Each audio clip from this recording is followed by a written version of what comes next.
How we doing, YouTube? Stevie here.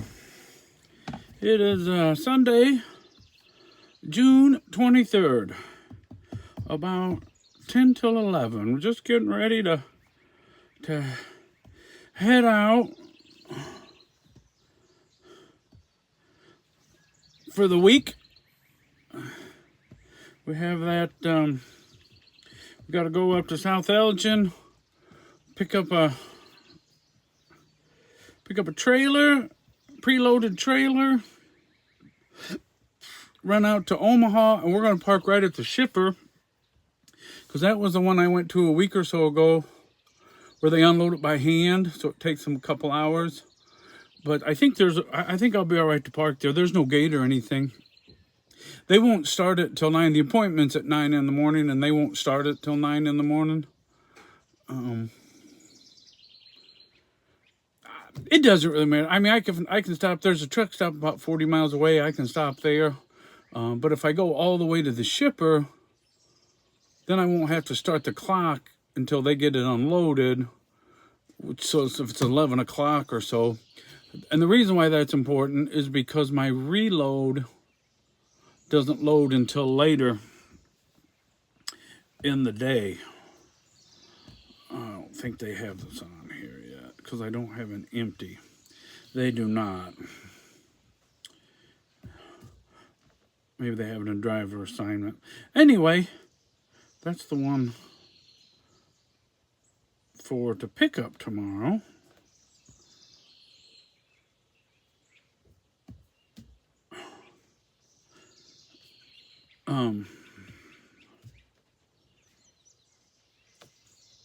It'll work. I got to go up there and get I have to figure out what that load number is.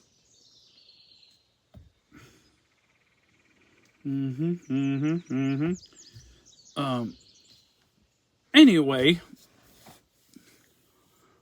I was just going to do a quick, I've hauled 41 loads for JB. So I was going to give a kind of a review. You know what? I was going to do a review. All right. I think I can get it done in a couple, 4 minutes, 6 minutes. So what it's been like to run at JB for 41 loads.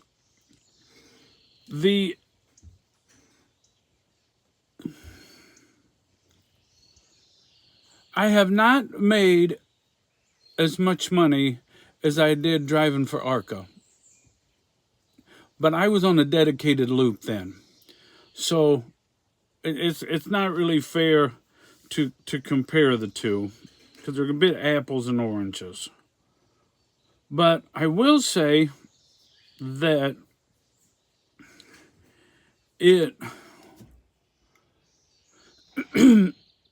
let's do the downfalls first. Most of them you already know. It's a mega carrier. It's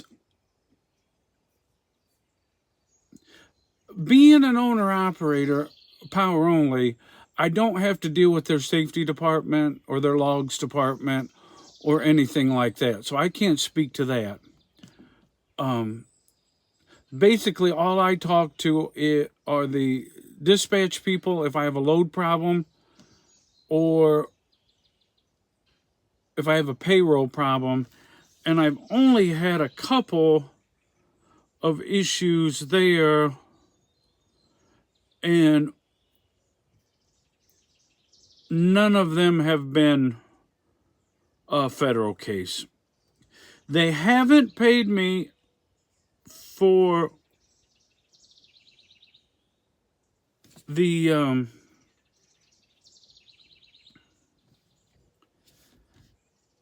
that truck order not used yet. Now, I didn't call them if I would have called them last week on Friday, I probably could have got it done Thursday or Friday. So, they don't have my stupid load on here. I'm going to have to call them.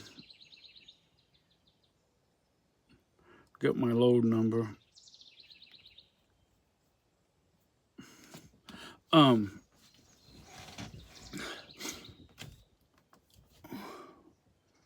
They the other big downfall is the JB trailer hunt. Their trailer situation is not the best. It could be worse, but it's not the best. That's an issue. The other issue would be trying to have any time with your dispatcher is a challenge. I've always been able to get a hold of him or her, somebody, pretty much. But they don't have a lot of time. So they really kind of churn through you. The fella that I use normally, or whose group I'm in, has 61 drivers. 61. That's a lot of trucks. Now we're a click and go system. So it's not a lot of trucks maybe if everything's going well. But if you have 3 or 4 or 5, 6 of those trucks that are having an issue, like a load canceled or wrong pickup number or one of the 100 million things that can go wrong, now that person's overwhelmed in a hurry. So that's not good.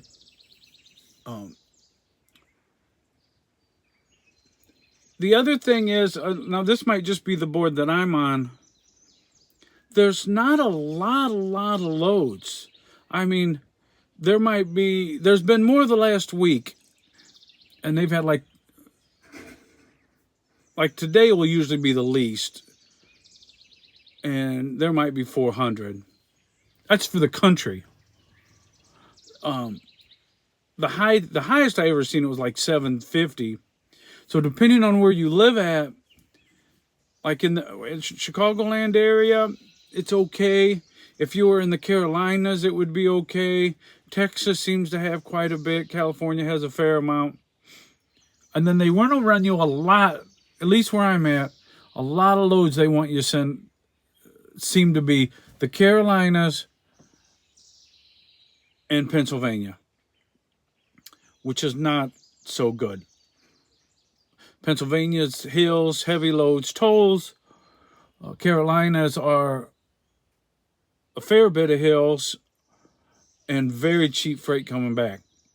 So, the best loop for me is this load I'm going to do today, which is out of the Chicagoland or Frito-Lay in Indiana or something like that, going out to going out to Nebraska, kind of a deal, and then coming back. That seems to be kind of the good sweet spot.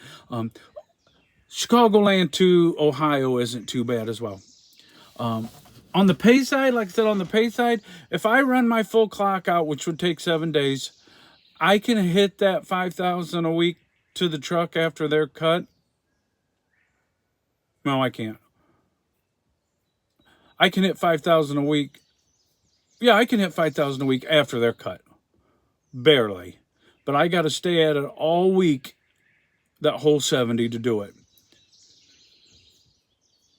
Most of what I run, like I said, you guys know what I run, Chicagoland out to Kansas or Nebraska. I'm averaging about $2 a mile. The other thing is sometimes putting the loads together with appointment times and things is a bit of a challenge. And you're limited to this board. We're at 9 minutes. So I'm going to say the best thing about JB Hunt, power only. If you're a new authority, it's a good fill-in between getting your new authority and having your authority age long enough that you can get with more brokers. And you can leave and come back easy peasy if you're on power only.